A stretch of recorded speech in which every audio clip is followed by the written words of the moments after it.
प्रिय पत्रकार साथियों, बिहार प्रदेश कांग्रेस कमेटी की इस पत्रकार वार्ता में आपका हार्दिक स्वागत है।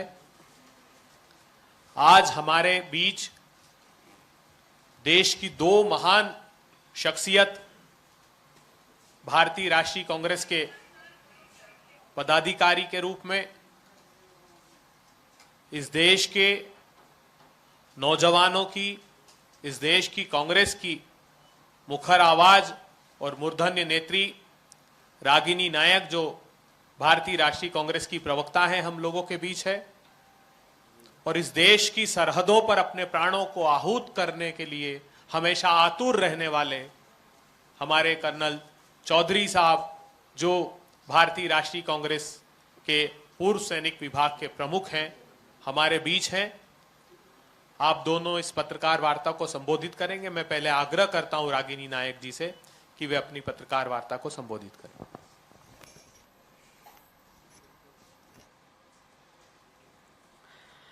पटना की पावन भूमि में आज कांग्रेस पार्टी की प्रेस वार्ता में आए सभी पत्रकार बंधुओं का मैं स्वागत करती हूं, अभिनंदन करती हूं और इस्तकबाल करती हूं।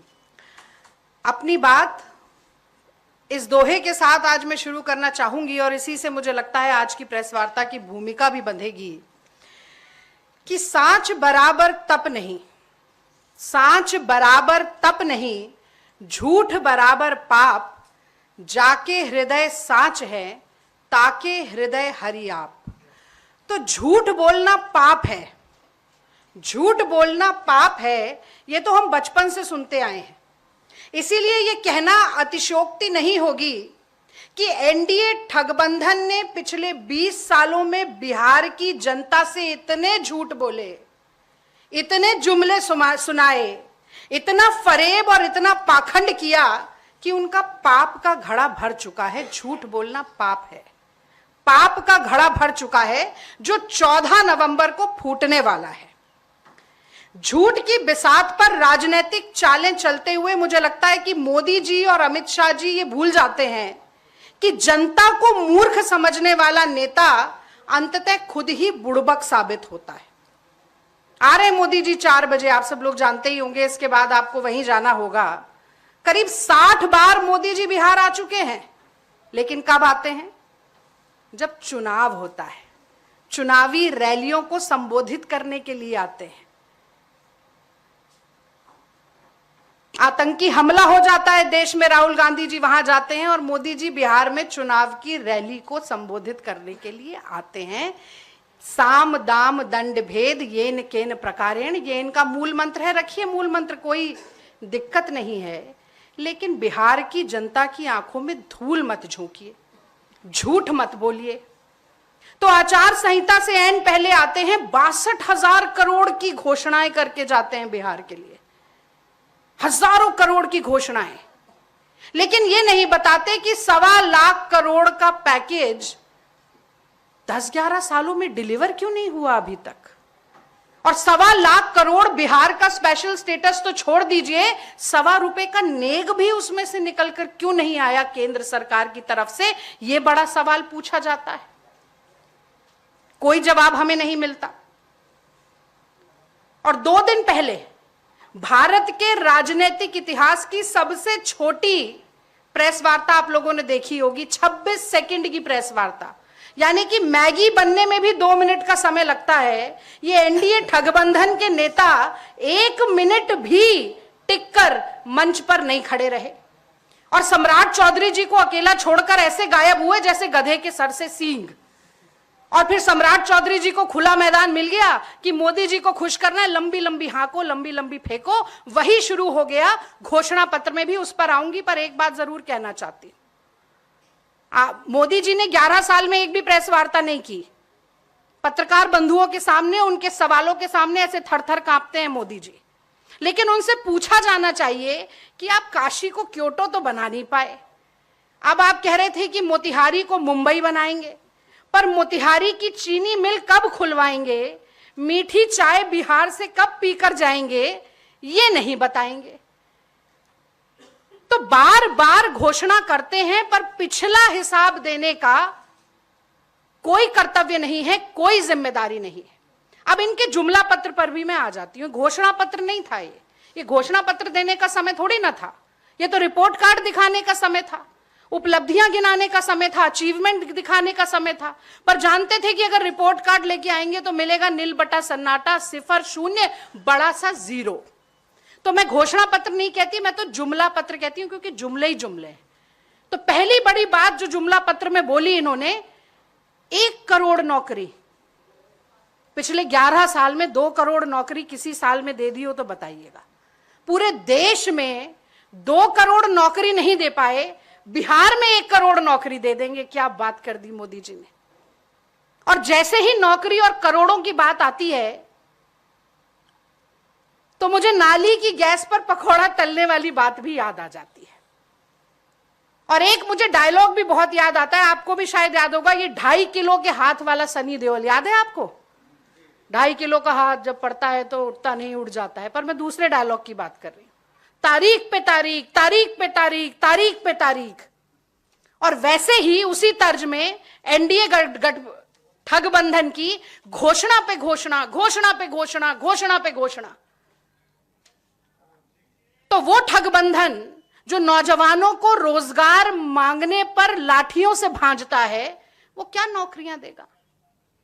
वो ठगबंधन जिसके संरक्षण में 10 बड़े पेपर लीक होते हैं, परीक्षाएं रद्द हो जाती हैं, डिग्रियां बिकती हैं, वो क्या नौकरियां देगा?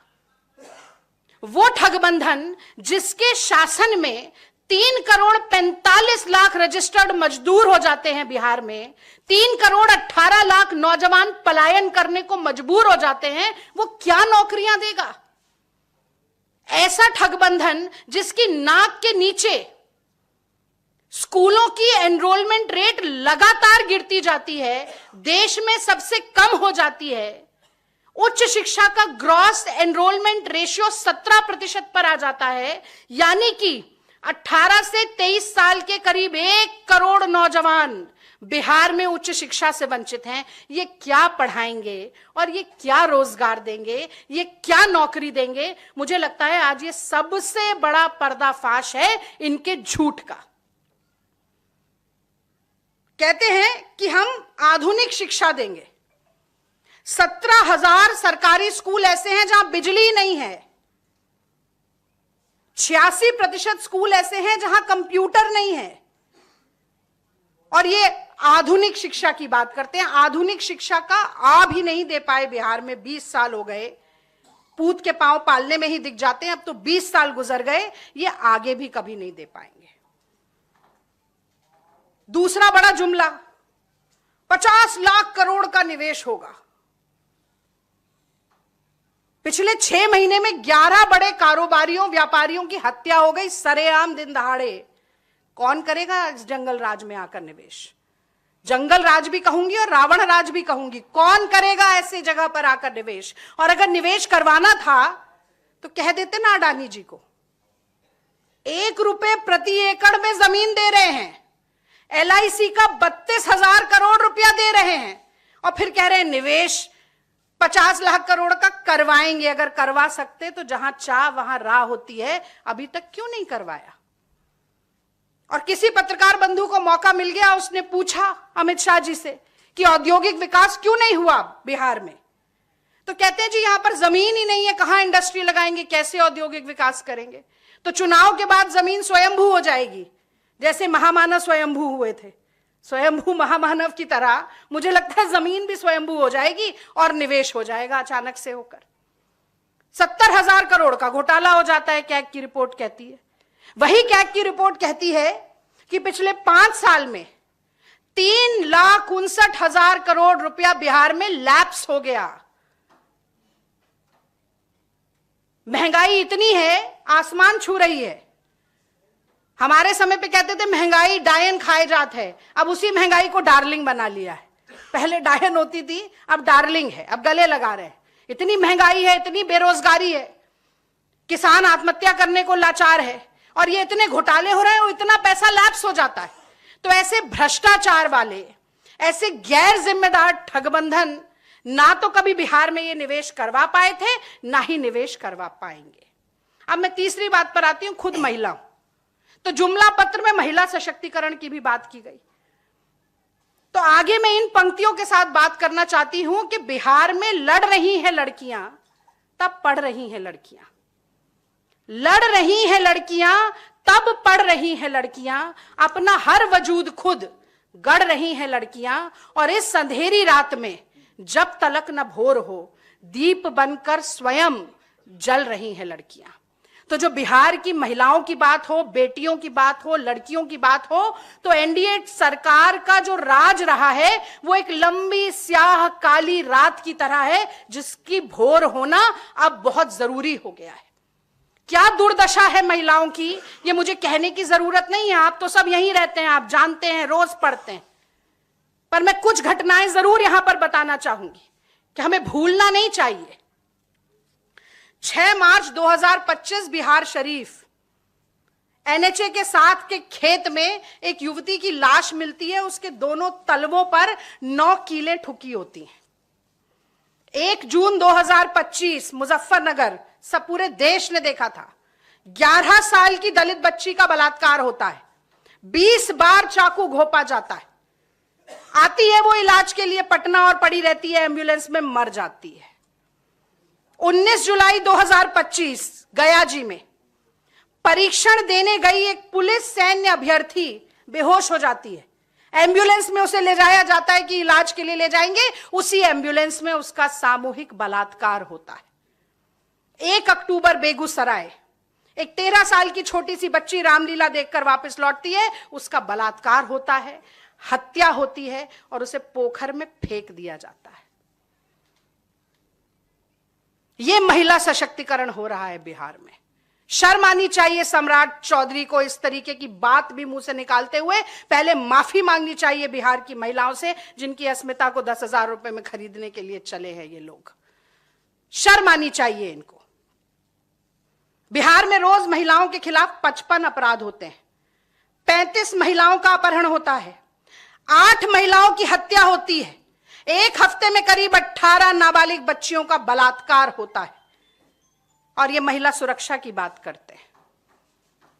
1 करोड़ लखपति दीदी बनाएंगे। मैं तो दिल्ली से आती हूं, साल भर होने वाला है रेखा गुप्ता की भाजपा सरकार को। अब रेखा गुप्ता कैसे मुंह खोलते ही गुड़ का गोबर करती हैं वो आज का विषय नहीं है, लेकिन उनकी सरकार क्या कर रही है ये जरूर आज का विषय है। क्योंकि 2500 रुपए साल भर होने को आया है, दिल्ली की महिलाएं आज भी बाट जो रही हैं। जो सिलेंडर 500 रुपए में होली पर देने की बात कही थी, दिवाली भी निकल गई, वो 500 रुपए का सिलेंडर नहीं मिला। 500 रुपए का सिलेंडर नहीं दे सकते, 2500 नहीं देते, ये लखपति दीदी बनाएंगे। चुनावी जुमले के अलावा महिलाओं के लिए और कुछ एनडीए ठगबंधन के पास है नहीं। और तो और जो माइक्रो फाइनेंस माफिया है, उसने आर्थिक मदद करने के बजाय महिलाओं को लूटना शुरू कर दिया है। करीब 1 करोड़ 9 लाख महिलाएं बिहार में ऐसी हैं जिनके ऊपर 30,000 से ज्यादा का कर्ज लाद दिया गया है, और केवल ब्याज चुकाने में ही हजारों रुपए उन महिलाओं के खर्च हो जाते हैं। ये क्या महिलाओं की समानता, महिलाओं की सुरक्षा, महिलाओं के सशक्तिकरण के बारे में बात करेंगे। मुझे तो लगता है जब ये मुद्दा उठाया जाए तो चुल्लू भर पानी इन्हें जरूर दे देना चाहिए। और अंत में मैं किसानों की भी बात करना चाहती हूं, और मैं कहना चाहती हूं कि भगवान का सौदा करता है, इंसान की कीमत क्या जाने। भगवान का सौदा करता है, इंसान की कीमत क्या जाने। जो धान की कीमत दे न सका वो किसान की कीमत क्या जाने। तो अब समर्थन मूल्य को कानूनी जामा पहनाएंगे। अभी तक क्यों नहीं पहनाया, ये तो हर जुमले पर सवाल है। पर किसानों के बारे में इनकी सोच क्या है, ये इनके शब्दों से नहीं, इनके काम से पता चलता है। तो जैसा ये समर्थन मूल्य वाला वादा है, वैसा ही एक वादा और किया था कि 2022 तक किसानों की आमदनी को दुगना करेंगे। और एनएसएसओ की रिपोर्ट कहती है कि 27 रुपया प्रतिदिन ही किसान कमा पा रहा है। यूपीए सरकार ने 72,000 करोड़ रुपए का ऋण माफ किया था किसानों का। कर्जा माफी तो छोड़ दीजिए, मोदी जी तो 3 काले कानून लेकर आ गए थे, और आंदोलनजीवी, खालिस्तानी, आतंकवादी और न जाने क्या क्या बोल दिया अन्नदाता को। इतना अत्याचार किया कि 700 किसान शहीद हो गए। ये कोई भूल सकता है क्या? और खुद केंद्र सरकार ये बताती है कि बिहार सरकार ने लागत के आधार पर समर्थन मूल्य की सिफारिश देना अब पूरी तरह से बंद कर दिया है। और तो और 30,000 रुपए प्रति हेक्टेयर का खर्चा किसानों का बढ़ाकर अब कह रहे हैं कि हम 8 रुपया प्रतिदिन अतिरिक्त दे देंगे आपको, यानी कि करीब 3,000 रुपए महीना, माफ कीजिए साल। 30,000 रुपए की लागत बढ़ा दी और 3,000 रुपए की सहायता कर दी। तो ये तो ऊंट के मुंह में जीरा भी नहीं हुआ। इस तरीके से मुझे लगता है कि हम तो अभय जी अगर प्रेस वार्ता में इनके झूठे जुमले बताते जाएं तो शाम हो जाएगी, मोदी जी का शो भी खत्म हो जाएगा। वो शो ही करने आते हैं, फोटो अपॉर्चुनिटी होती है उनकी, और कुछ नहीं होता। वो पसीना मल के चेहरा चमकाने वाले व्यक्ति हैं, केवल फोटो नजारे दिखाएंगे, नतीजे नहीं मिलेंगे, आउटकम नहीं होगा, ऑप्टिक्स होगी। आज वो ऑप्टिक्स बहुत बढ़िया मिलेगी क्योंकि पैसा बहुत है, धनराशि बहुत है इनके पास, खूब खर्चा करेंगे। लेकिन आज इनके जुमलों और झूठी वादों और झूठी घोषणाओं का पर्दाफाश जो इस प्रेस वार्ता के माध्यम से मैंने किया है, और मुझे पूरी उम्मीद है कि लोकतंत्र का चौथा स्तंभ यानी कि आप सभी लोग जनता तक इस बात को और ले जाएंगे। पत्रकार बंधु जनता तक हमारी बात को पहुंचाने का काम करेंगे। और मैं बंधु इसीलिए भी कह रही हूं क्योंकि मैं खुद एक पत्रकार की बेटी हूं। मेरे पिताजी मनोहर नायक जनसत्ता में करीब 30 साल कार्यरत रहे, और वो बचपन से एक बात कहते थे जो कि मैं आज जरूर कहना चाहती हूं। वो कहते थे कि सच्चे पत्रकार की कलम झुकती है तो लिखने के लिए। और ये सीख मैंने हमेशा उनसे ली और ऐसी ही अपेक्षा मुझसे है। और मैं ये भी मानती हूं कि ये जो पब्लिक है ये सब जानती है। नेता आते हैं, भाषण देते हैं, नेता आते हैं, प्रेस वार्ता करते हैं, पर जो रह रहा है जहां, वो स्वतः भुक्तभोगी जो है वो सब कुछ जानता है। पब्लिक सब कुछ जानती है, इसीलिए एनडीए ठगबंधन के काट की हांडी इस बार चढ़ेगी नहीं, इस बार जलेगी। और क्योंकि मैंने झूठ से ही बात शुरू की, एनडीए ठगबंधन के झूठ से बात शुरू की, तो मैं झूठ पर ही बात खत्म भी करती हूं। ये कहा जाता है झूठ बोले कौआ काटे, कहा जाता है ना, गाना भी है, झूठ बोले कौआ काटे। तो ये बात मैं आपके माध्यम से दर्शकों तक छोड़ देना चाहती हूं और जो आपके पाठक हैं उन तक छोड़ देना चाहती हूं कि अगर हर बार झूठ बोलने पर काला कौआ काटता तो एनडीए ठगबंधन का आज क्या हाल होता, उनके नेताओं का आज क्या हाल होता, ये मैं जनता के विवेक पर छोड़ती हूं। आपने इस प्रेस वार्ता को बहुत ही धैर्य के साथ सुना और कवर किया, मैं बहुत आभारी हूं। और जो भी आपके प्रश्न होंगे उनका मैं जवाब देने की कोशिश करूंगी। मैं अनुरोध करता हूं कर्नल रोहित चौधरी साहब से कि वे अब आगे अपनी पत्रकार वार्ता को संबोधित करें। उसके बाद हम कुछ प्रश्न लेंगे। हमारे दोनों ही नेताओं को आगे सभाओं में जाना है, इसलिए हम आपसे अनुरोध करेंगे कि बहुत छोटे संक्षिप्त में हम प्रश्न करें।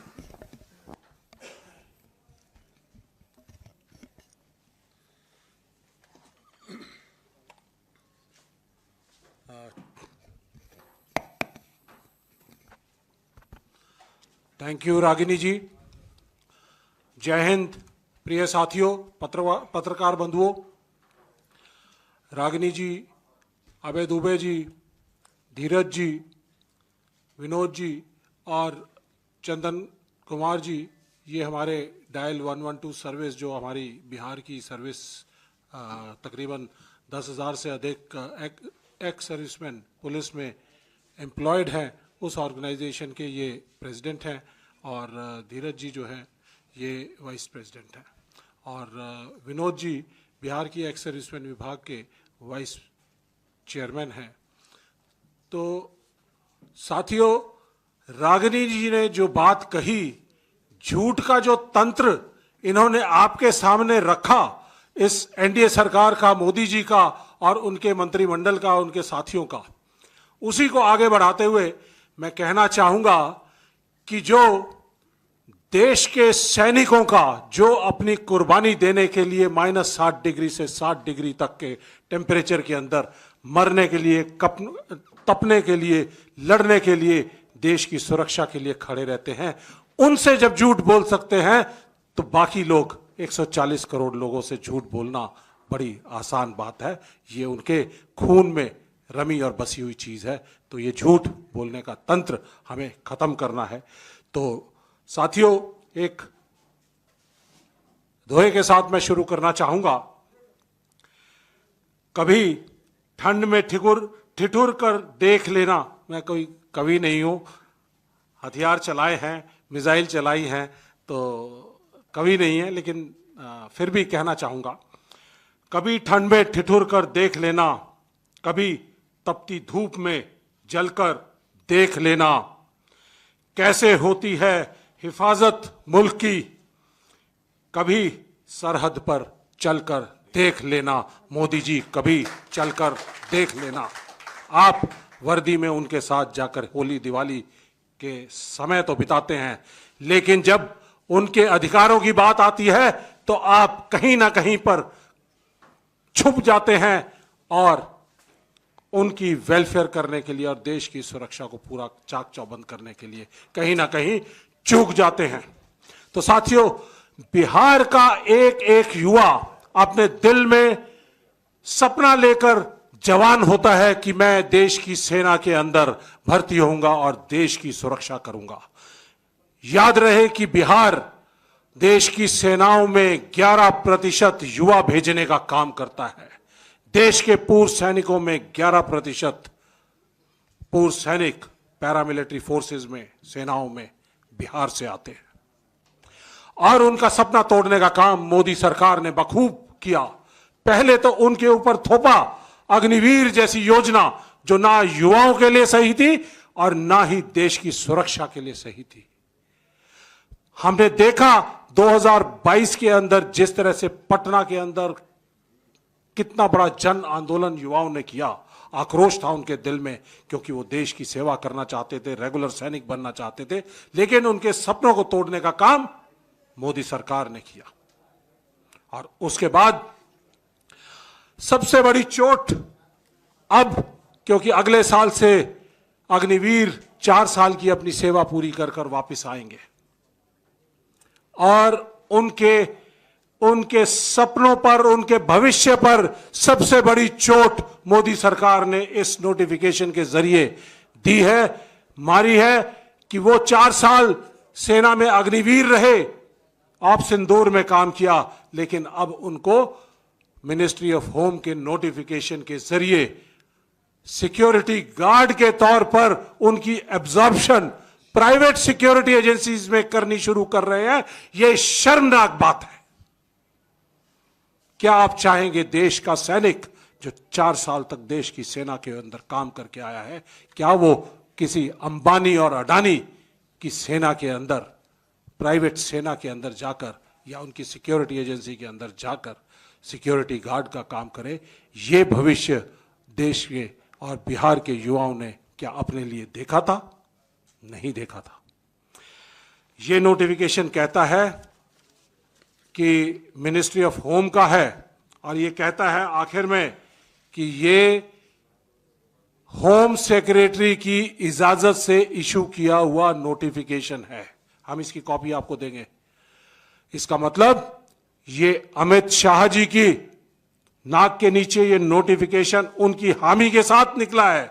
मोदी साहब की जो नेशनलिज्म है, राष्ट्रवाद है, झूठा डकोसला है, उसके नीचे ये नोटिफिकेशन निकला है। इस नोटिफिकेशन को कांग्रेस पार्टी पूरी तरह से सिरे से खारिज करती है, क्योंकि हमारे नेता राहुल गांधी जी ने भारत जोड़ो यात्रा, भारत जोड़ो न्याय यात्रा, सारे देश के साथ संवाद करने के बाद एक कंक्लूजन पे पहुंचे थे और जय जवान कैंपेन पूरे देश में चलाया गया, जिसके अंदर कहा गया कि अग्निवीर योजना देश की सेनाओं के लिए, सुरक्षा के लिए घातक है, उसको जाना होगा। अग्निवीर योजना को कांग्रेस पार्टी खत्म करेगी और अग्निवीरों को रेगुलर करेगी। और इसके साथ जो 1.5 लाख बच्चे अग्निवीर योजना लाने के समय में जो लोग आर्मी और एयरफोर्स के अंदर नियुक्तियां पा चुके थे, उन लोगों की ज्वाइनिंग रोक दी गई थी, उनको ज्वाइनिंग देने का काम करेगी। यह कांग्रेस पार्टी की सेनाओं के प्रति सोच है। और हमारे 140 करोड़ जो देश की संख्या, जनसंख्या है, लोग हैं, उनके दिल और दिमाग सेनाओं के साथ भावनात्मक तौर से जुड़े हुए। तो ये सब इन्होंने अग्निवीरों के साथ किस तरह से धोखा किया है, देश की सेनाओं के साथ धोखा किया है। हम सीधा सीधा सवाल पूछना चाहते हैं कि जब मोदी जी ने, अमित शाह जी ने, राजनाथ सिंह जी ने कहा था कि इन सभी अग्निवीरों को देश में पेंशन वाली पक्की नौकरी के अंदर एब्जॉर्ब किया जाएगा, तो ये 10 टॉप सिक्योरिटी एजेंसीज के अंदर एब्जॉर्ब करने का नोटिफिकेशन क्यों जारी किया? इसके जरिए उन्होंने कई जगहों पे कहा है कि इस 4 साल सेना से सरकार के खर्चे के ऊपर इनकी ट्रेनिंग होगी, उसके बाद इनको एम्प्लॉय किया जाएगा। तो इसका मतलब आपने पहले से तैयारी कर रखी थी कि इनको अडानी की, अंबानी की प्राइवेट आर्मीज बनाने दिया जाएगा। आपने देखा होगा हाल में जो हमारे वैगनर आर्मी यूक्रेन और रशिया के युद्ध के अंदर इस्तेमाल की गई प्राइवेट आर्मीज थी, जो पूरे वर्ल्ड में से अलग अलग युवाओं को लेकर उसमें झोंक दिया गया लड़ाई के अंदर। वैसे ही हमारे युवा अब अडानी की और अंबानी की प्राइवेट एजेंसियां, प्राइवेट सिक्योरिटी, प्राइवेट आर्मीज बनेंगी और उसके अंदर उनको देश में, विदेश में, खाड़ी में, यूक्रेन में, जहां कहीं पे भी युद्ध होगा उनको झोंक दिया जाएगा। ये हमारे युवाओं को भविष्य दिया है इस मोदी सरकार ने। इसका हम पूरी तरह से खंडन करते हैं, इसका विरोध करते हैं। जिस तरह से अभी ऑप सिंदूर खत्म हुआ है, लेकिन वो कहते हैं ऑप सिंदूर जारी है। ऑप सिंदूर जारी है तो कांग्रेस पार्टी का जय जवान कैंपेन भी जारी है कि अग्निवीरों को रेगुलर करेंगे, अग्निवीर योजना को खत्म करेंगे। इसके साथ साथ मैं आपके साथ एक अपने साथी को, जायसवाल, ये भी आपके सामने दिखाना चाहता हूं। मोदी सरकार ने इस युवा के साथ जो अग्निवीर था, 1.5 साल तक नौकरी की, ब्लास्ट के अंदर इसकी उंगली चले गई। अगर ये रेगुलर सैनिक होता तो इसको ईएमई में, सर्विसेज के अंदर एब्जॉर्ब कर लिया जाता। लेकिन इस लड़के को देख सकते हैं, इस लड़के को अग्निवीर होने के नाते इसको बाहर निकाल दिया गया, कोई बेनिफिट नहीं दिया गया। राहुल गांधी जी ने बिहार यात्रा के अंदर 2 महीने पहले इस लड़के की आवाज को उठाया था। उसके बाद डिफेंस मिनिस्ट्री जागी और उसके बाद कांटेक्ट किया गया, लेकिन अभी भी कोई भी इनको जो बेनिफिट्स हैं वो नहीं मिल पाए। साथियों, ऐसे एक जायसवाल नहीं, अमरनाथ जायसवाल एक नहीं है, ऐसे सैकड़ों बच्चे हैं जिनको बाहर निकाल दिया गया। अगर ये रेगुलर सैनिक होते तो इनको एब्जॉर्ब किया जाता। कांग्रेस पार्टी इनको न्याय दिलवाने का काम करेगी। साथियों, इसके साथ साथ जिस तरह से कांग्रेस पार्टी, महागठबंधन, इन्होंने बिहार के लिए इलेक्शंस के अंदर पूर्व सैनिकों को मान और सम्मान देने के लिए एक मैनिफेस्टो के अंदर कुछ चीजें शामिल की है। और ये पहली बार ऐसा हो रहा है। कांग्रेस पार्टी सैनिकों के सम्मान में हमेशा से खड़ी थी, है और रहेगी। लेकिन एनडीए ने, मोदी साहब ने, किसी ने भी एक शब्द भी इन सैनिकों, पूर्व सैनिकों के सम्मान के लिए नहीं बोला। और याद रहे, बिहार के अंदर पूर्व सैनिक और सैनिक समाज की 10 लाख से ज्यादा बड़ी संख्या है। इसका मतलब 60 से 70 लाख वोट कंट्रोल करते हैं। और आप ये लगा सकते हैं कि ये तकरीबन 9 और 10% वोट शेयर कंट्रोल करते हैं। इस वोट से हमने फैसला किया है कि ये बात पूरे बिहार में लेकर जाएंगे और वोट की चोट इनको, एनडीए को, नीतीश सरकार को मारी जाएगी। और यहां पर मैं आपके समक्ष हमारा जो मैनिफेस्टो है उसके कुछ पॉइंट आपके सामने रखना चाहता हूं। ये सैनिकों के सम्मान के लिए दिए गए पॉइंट्स हैं। पहले तो जो शहीद होते थे उन शहीदों के लिए 50 लाख यहां पर जो मानदेय राशि थी उसको कांग्रेस पार्टी महागठबंधन की सरकार बनते ही उसको 50 लाख से 1 करोड़ कर दिया जाएगा। ये हमारा वायदा है। और इसके विपरीत ऑप सिंदूर के अंदर जो हमारे 10 सैनिक हताहत हुए थे, जिसको राजनाथ सिंह जी ने पार्लियामेंट में खड़े होकर झूठ बोला पूरे देश के सामने और कहा कि हमारा कोई जवान और कोई सैनिक कोई शहीद नहीं हुआ है, लेकिन बिहार के 2 जवान शहीद हुए थे, जिनमें से एक इम्तियाज अहमद खान थे और एक सुबोध कुमार सिंह थे। इन दोनों को हमने आपके सामने रूबरू किया था तकरीबन 2.5 महीने पहले एक प्रेस कॉन्फ्रेंस के जरिए, और उनमें से एक को हमारी आवाज उठाने के बाद मोहम्मद इम्तियाज अहमद को वीर चक्र से नवाजा गया है, जो सेना द्वारा उसको नवाजा गया है। लेकिन बीजेपी एनडीए सरकार ने शुरू में यह नहीं माना था कि कोई भी हमारा सैनिक हताहत हुआ है, लेकिन हमारे दबाव में, राहुल गांधी जी के दबाव में, कांग्रेस पार्टी के दबाव में उनको मानना पड़ा और उनको मान और सम्मान देना पड़ा। इसके बाद 10,000 से ज्यादा डायल 112 सेवा के अंदर हमारे एक्स सर्विसमैन लगे हुए हैं, जिसके प्रधान चंदन सिंह और वाइस चेयरमैन धीरज ये बैठे हैं हमारे बीच में, और बहुत सारे और भी साथी हैं। ये तकरीबन 6,000 से ज्यादा लोग हैं, 10,000 से ज्यादा लोग हैं। ये इमरजेंसी रिस्पांस सिस्टम है। इसमें इनको कॉन्ट्रैक्ट के जरिए इनको 2022 के अंदर लगाया गया था और कहा गया था कि आपको इंक्रीमेंट दी जाएंगी, लेकिन इन्होंने कोई भी नीति सरकार ने कुछ भी इनको फायदा नहीं दिया। हमने इस लड़ाई में इनका साथ दिया। 32 दिन का इंडेफिनिट स्ट्राइक की गई और उस दबाव के अंदर 5,000 रुपया इनका मानदेय जरूर बढ़ाया, लेकिन डिमांड ये थी कि इनको पक्का किया जाए। तो कांग्रेस पार्टी और महागठबंधन की सरकार ने ये फैसला किया है कि डायल 112 सेवा के जितने पूर्व सैनिक थे उन सबको रेगुलर किया जाएगा। उनके 16 लोग जो अभी तक इस सेवा को देते हुए हताहत हो चुके हैं इमरजेंसी रिस्पांस सिस्टम में, उनका कॉम्पनसेशन मैकेनिज्म किया जाएगा, और आने वाली कोई भी इस तरह की इवेंचुअलिटी होगी तो एक कॉम्पनसेशन मैकेनिज्म तैयार किया जाएगा।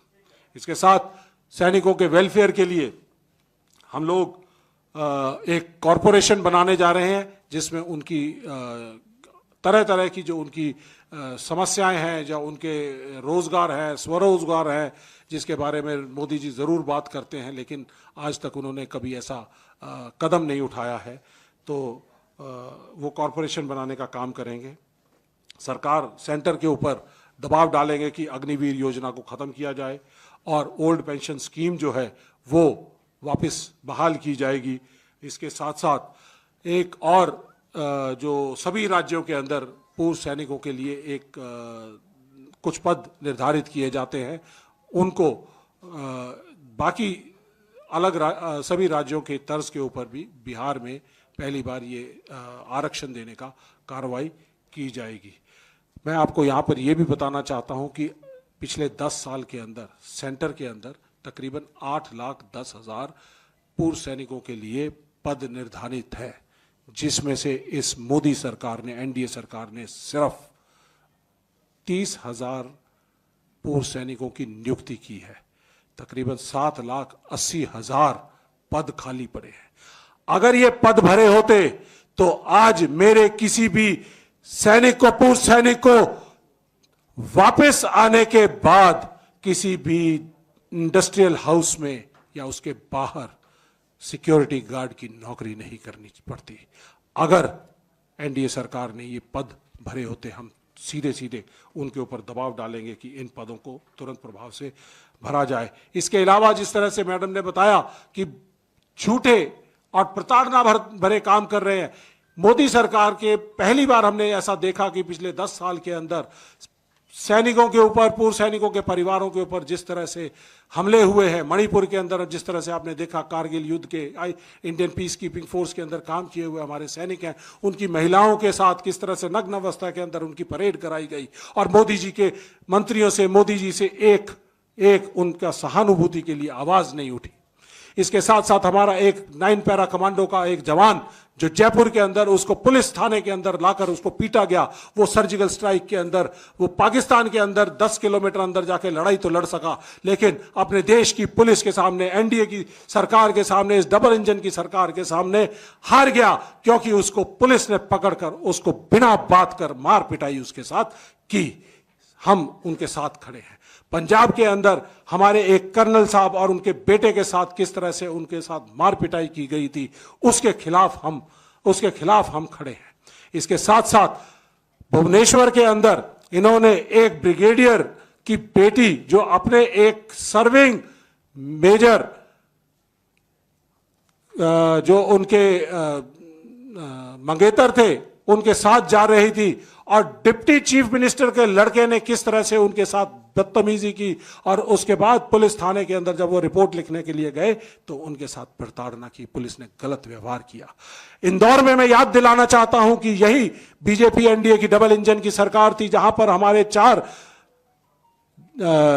युवा अफसर थे जो अपनी मंगेतरों के साथ घूमने गए हुए थे, उनके साथ किस तरह से मार पिटाई की, और उनमें से 2 के साथ ऐसे है कि जबरदस्ती उनके रेप की कार्रवाई की गई।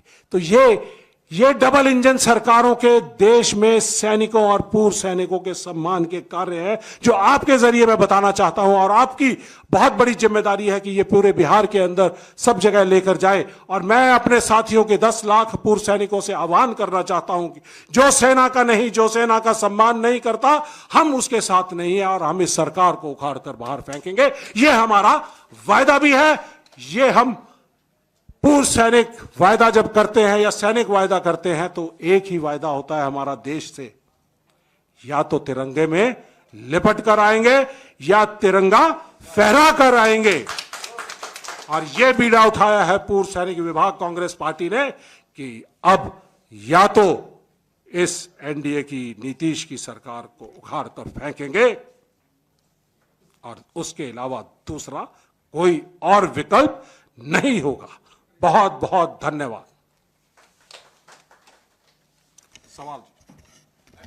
यदि आप लोगों के कुछ सवाल हों तो हम कोशिश करेंगे उत्तर देने की। प्लीज जी, आप कुछ पूछ रहे हैं?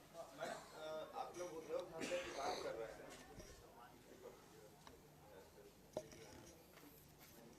जी पूछिए। आप लोग उद्योग धंधों की बात कर रहे हैं, लेकिन बिहार में जो सबसे बड़ी बात होती है कि जब युवा स्टार्टअप करता है तो वो कॉम्प्लायंस में फंसकर वो रह जाता है। कंपनी में इतना ज़्यादा कॉम्प्लायंस होता है और वो इतना क्रिटिकल होता है कि वो कॉम्प्लायंस करते करते उसे समझ ही नहीं आता, क्योंकि वो नया होता है बिजनेस में। वो बिजनेस पे ध्यान लगाए या फिर कॉम्प्लायंस पे ध्यान लगाए, जिसके लिए उसे। आप ये कहना चाहते हैं कि इतनी जटिलताएं होती हैं सिस्टम की, प्रोसेस की, जिसमें वो उलझ के रह जाता है नौजवान, और वो जीवन में आगे नहीं बढ़ पाता है। वो बिजनेस पे फोकस करने की जगह कॉम्प्लायंस पे फोकस। आप बिल्कुल ठीक बात कह रहे हैं भाई साहब, लेकिन समस्या तो वही है ना। स्टैंड अप हो, स्टार्टअप हो, मेक इन इंडिया हो, ये सारे कागजी शेर बन के रह गए, और अंततः तो ये बात कह दी गई, भाई हमने तो कहा नहीं, मोदी जी ने ही कहा था ना नौजवानों से कि नाली की गैस पे पकौड़े तल लो, क्योंकि रोजगार तो मिल नहीं सकता। अमित शाह जी से जब पूछा गया कि 2 करोड़ नौकरी देने का आपने वादा किया, तो उन्होंने खुद टीवी के इंटरव्यू में बोला कि वो वादा तो जुमला था। तो अब हम जुमलों पर हम क्या जवाब देंगे भाई? जो 20 साल से सत्ता में रहे हैं, जिन्होंने बिहार के नौजवानों के भविष्य को अंधकार में धकेला है, जो नौकरी मांगने पर लाठियां चलाते हैं, जिनके राज्य में परीक्षाएं, पेपर रद्द हो जाते हैं, डिग्रियां बिक रही हैं सरेआम, डिप्लोमा से लेके ग्रेजुएट से लेके पोस्ट ग्रेजुएट तक के फिक्स्ड दाम हैं कि आप खरीद सकते हैं। तो ऐसे में नौजवानों को क्या भविष्य है? वो पढ़ नहीं सकते, नौकरी नहीं मिलेगी। अगर कोई स्टार्टअप है, स्टार्टअप के लिए पैसा सरकार से नहीं मिलेगा। अगर सरकार से पैसा मिल जाता है तो वो फॉर्म भरना, और जो आप भी कह रहे हैं कि इतनी कॉम्प्लेक्सिटीज हैं, इतनी जटिलताएं हैं कि उसी में फंस जाएगा, आगे नहीं बढ़ पाएगा। और इन सभी मुझे लगता है कि कारणों की वजह से, जैसा कि मैंने अपनी प्रेस वार्ता में भी बताया, कि मजदूर भी बढ़ते जा रहे हैं, सब छोड़ दे रहे हैं, लोग मजदूरी के लिए मजबूर हैं, और पलायन भी बढ़ता जा रहा है। राहुल जी ने तो बहुत तफसील के साथ, वो जब भी आते हैं बोलने के लिए, वो इस पलायन के ऊपर और नौजवानों की जो दुर्दशा है इसके ऊपर जरूर बात करते हैं। और मुझे ऐसा लगता है कि ऐसे देश में जो एक यूथ बल से गुजर रहा है, Bharat, India is probably the youngest nation in the world, ये कहा जा रहा है, ऐसे में अगर आप नौजवानों की नहीं सुन सकते तो मुझे लगता है कि उनकी तकलीफ को समझने के लिए 56 इंच का सीना नहीं चाहिए, एक धड़कता हुआ दिल चाहिए, जो कि मोदी जी के पास नहीं है, जो कि एनडीए ठगबंधन के पास नहीं है। अब आपने हाँ,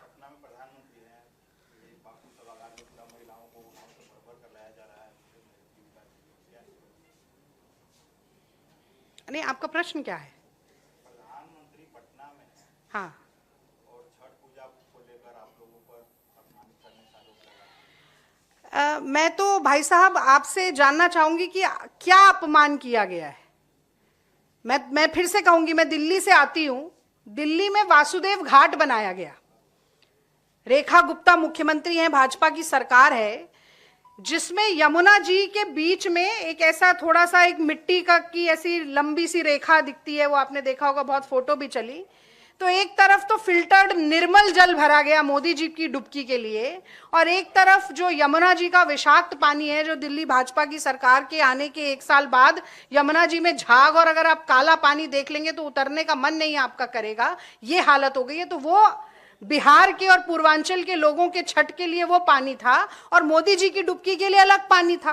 पर अब समस्या ये है कि कलई खुल गई, लोगों को पता चल गया, हाँ, कि कैसे मोदी जी के लिए स्पेशल ट्रीटमेंट है और आम आदमी के लिए ये है। और बार बार आपने देखा होगा गोदी मीडिया के तमाम एंकर वहां जाके कोई आचमन कर रहा है, कोई अर्घ दे रहा है, कोई पानी में जाना चाहता था और खुद ही फिसल के गिर गया तो उसने डुबकी भी लगा ली, हा हा कितना निर्मल जल है। तो इतना स्वांग, इतनी नौटंकी, इतना ड्रामा हुआ, मोदी जी के मन में भी डर आ गया कि इतनी फजीयत होगी भैया, मोदी जी भी डुबकी लगाने नहीं गए। ये सबसे बड़ा प्रत्यक्ष प्रमाण है कि अगर किसी ने छठ का माहौल पूरी दुनिया के सामने उड़वाया है तो वो भारतीय जनता पार्टी की सरकार है दिल्ली की, और भारतीय जनता पार्टी की मुख्यमंत्री है। पर एक बात मैं और कहूंगी, मोदी जी से सवाल पूछ लो तो देश का अपमान हो जाता है, मोदी जी से सवाल पूछ लो तो सनातन धर्म का अपमान हो जाता है, मोदी जी से सवाल पूछ लो तो छठी मैया का अपमान हो जाता है, मोदी जी से सवाल पूछ लो तो समाज का अपमान हो जाता है। अरे भैया, मोदी जी में ऐसे कौन से सुरखाब के पर लगे हैं? इतने प्रधानमंत्री देश के हुए जो कि प्रेस वार्ता करते थे, सवालों के जवाब देते थे, चीन के साथ युद्ध चल रहा था। अटल बिहारी वाजपेयी गए पंडित नेहरू जी से कहा कि विशेष सत्र बुलाइए। पंडित नेहरू 72 साल के थे, अटल बिहारी वाजपेयी 36 साल के थे, दो सांसद गए थे, कोई विपक्ष नहीं था उस वक्त, विपक्ष। उसके बाद पंडित नेहरू ने बीच युद्ध में विशेष सत्र बुलाया और अटल बिहारी वाजपेयी जी ने पानी पी पी कर कोसा, कहा कि ये सरकार निकम्मी है, ये हो गया, वो हो गया। आज अगर आप एक सवाल मोदी जी से पूछ ले तो आप एंटी नेशनल हैं, आप पाकिस्तान के एजेंट हैं, आप चीन के एजेंट हैं। तो ये फर्क होता है परिधान मंत्री में और प्रधानमंत्री में। और मैं तो फिर वही बात कहूंगी कि बहुत शर्म की बात है कि आप लोकतंत्र में सवाल पूछने वालों को देशद्रोही करार देते हैं। इससे ज्यादा शर्म की बात नहीं हो सकती। और मोदी जी के 56 इंच का सीना तो भैया पता नहीं, लेकिन इंदिरा गांधी जी की हथेली जरूर 56 इंच की रही होगी। बांग्लादेश के रूप में पाकिस्तान के मुंह पे उस 56 इंच की हथेली की छाप आज भी है। तो ये अपमान, ये रोना बंद कीजिए। बिहार के चुनाव का मुद्दा बुर्का आइडेंटिफाई करना नहीं है, मोदी जी का अपमान नहीं है, धर्म सांप्रदायिकता नहीं है, रोजगार, महंगाई, महिलाओं की सुरक्षा, बिहार का विकास, ये जमीनी मुद्दे हैं। इन पर ही बात होगी, इन पर ही चुनाव लड़ा जाएगा और इन्हीं मुद्दों के जरिए एनडीए ठगबंधन को हराया जाएगा। प्रधानमंत्री जी ने रील का बात किया था, डाटा करके मैंने डाटा सस्ता करा दिया, इस पे क्या बोलना चाहेंगे? आप कुछ कहना चाहेंगे? देखिए, ऐसा है, जो राहुल जी बड़े साफ शब्दों में कहते हैं कि इस पीएम साहब ने लोगों को डेटा सस्ता तो करवा दिया, 8 से 10 घंटे उनको बिजी रखते हैं रील्स देखने में, रील्स बनाने में, और उसके बाद ये अपने जितने भी अंबानी, अडानी, हर आदमी को, अपने धनाढ़ दोस्तों को फायदा करने का काम करते हैं। आप जो रील चलाते हो, आप जो इंटरनेट चलाते हो, उसका फायदा किसको जाता है? डायरेक्ट जियो को जाता है। आपको क्या मिलता है? 8 से 10 घंटे का एंटरटेनमेंट। 10 साल एंटरटेनमेंट करोगे, उसके बाद आपका भविष्य क्या रहेगा? 0। आपको रोजगार से गुमराह कर दिया, आपका ध्यान भटका दिया कि आप रोजगार की बात ना कर सको, आप अपने अधिकारों की बात ना कर सको, आप अपने वोट अधिकार की बात ना कर सको, और ये लगातार चोरी करते रहे और अग्निवीर जैसी योजना आपके ऊपर थोपते रहे, देश की सुरक्षा खतरे में डलती रहे। उससे उनको कोई ऐतराज नहीं है, लेकिन उनको ये अच्छा लगता है कि अडानी और अंबानी की प्राइवेट आर्मीज बन जाए, ताकि आप डेटा फ्री कर दो, आपको बिजी कर दो, ध्यान भटका दो और अपने उल्लू साथियों सीधा का कर लो। फायदा कर लीजिए, उल्लू सीधा कर लीजिए। सही बात कही है।